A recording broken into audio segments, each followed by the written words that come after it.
Hello friends, finance maestro की knowledge bytes में आपका स्वागत है। हम किसी भी कंपनी में इन्वेस्ट करने से पहले बहुत सारी रिसर्च करते हैं। उनके फाइनेंशियल्स जैसे कि balance sheet, P&L, income statement, annual reports check करते हैं और इन सब के साथ साथ कुछ इम्पॉर्टेंट रेशियो भी देखते हैं। तो आज हम ऐसे ही दो इम्पॉर्टेंट पैरामीटर्स को डिस्कस करेंगे और समझेंगे। इस वीडियो को आप ध्यान से देखिए और समझने की कोशिश कीजिए। हम जब नेक्स्ट वीडियो में स्टॉक्स की एनालिसिस करेंगे तो ये कॉन्सेप्ट्स बहुत काम आएंगे।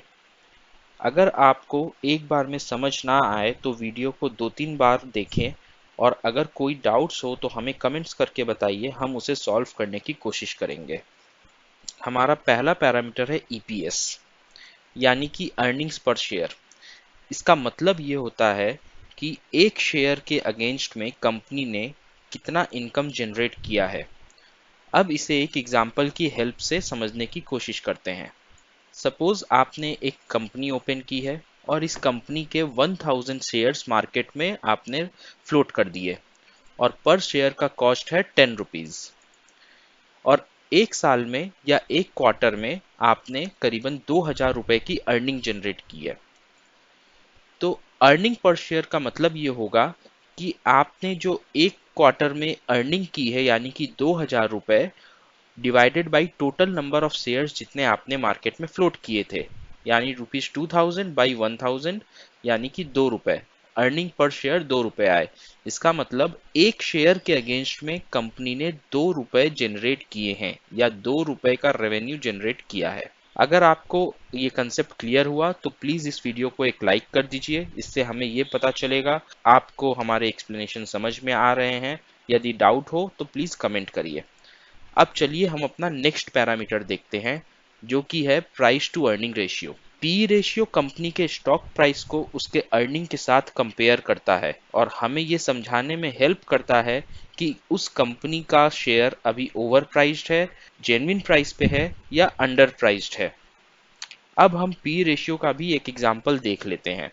यहाँ पे भी हम लास्ट एग्जाम्पल को ही कंसीडर करेंगे, जहाँ पे हमारे एक शेयर का मार्केट प्राइस 10 रुपए था और अर्निंग्स पर शेयर हमने 2 रुपया कैलकुलेट किया था। So according to price to earning का रेशियो, हमें एक शेयर का करंट मार्केट प्राइस के अगेंस्ट में उस एक शेयर का अर्निंग कितना है इसका रेशियो निकालना है। यानी कि हमारा जो पी रेशियो होगा वो होगा 10/2 is equals to 5। P ratio का एनालिसिस हम जब भी करते हैं उसे previous P ratios, previous quarter के या प्रीवियस ईयर के पी रेशियो के साथ कंपेयर करते हैं। तो हमें पता चलता है कि जनरली इस स्टॉक का पी रेशियो कितना रहता है और अभी ये ओवर वैल्यूड है, हाई प्राइस्ड है या अंडर वैल्यूड है, लो प्राइस है या उसी रेंज में ट्रेड कर रहा है।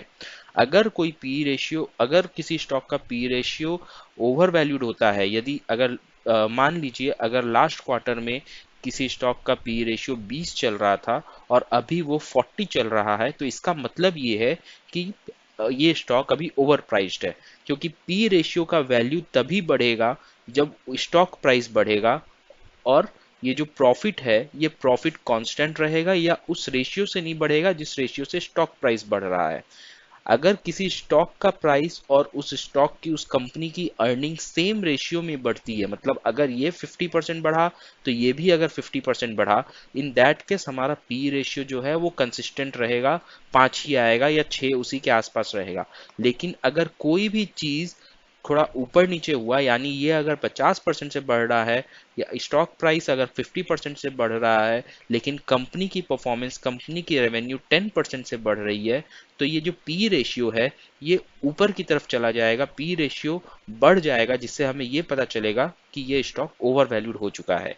यही उल्टी तरफ अगर किसी मार्केट सिचुएशन की वजह से, रिसेशन की वजह से, ग्लोबल मार्केट इश्यूज की वजह से स्टॉक नीचे की तरफ है, स्टॉक प्राइसेस नहीं बढ़ रहे हैं लेकिन कंपनी अपना परफॉर्मेंस मेंटेन कर रही है। सपोज आप मान लीजिए कि कल यूएस में कुछ इश्यूज हो जाते हैं और ये स्टॉक 10 रुपए की जगह 8 रुपए पे ट्रेड करने लगता है, लेकिन कंपनी की परफॉर्मेंस जैसी थी वैसी ही है। कंपनी पहले भी 2 रुपए कमा रही थी, अभी भी 2 रुपए कमा रही है पर शेयर, तो हमारा पी रेशियो 4 हो जाएगा।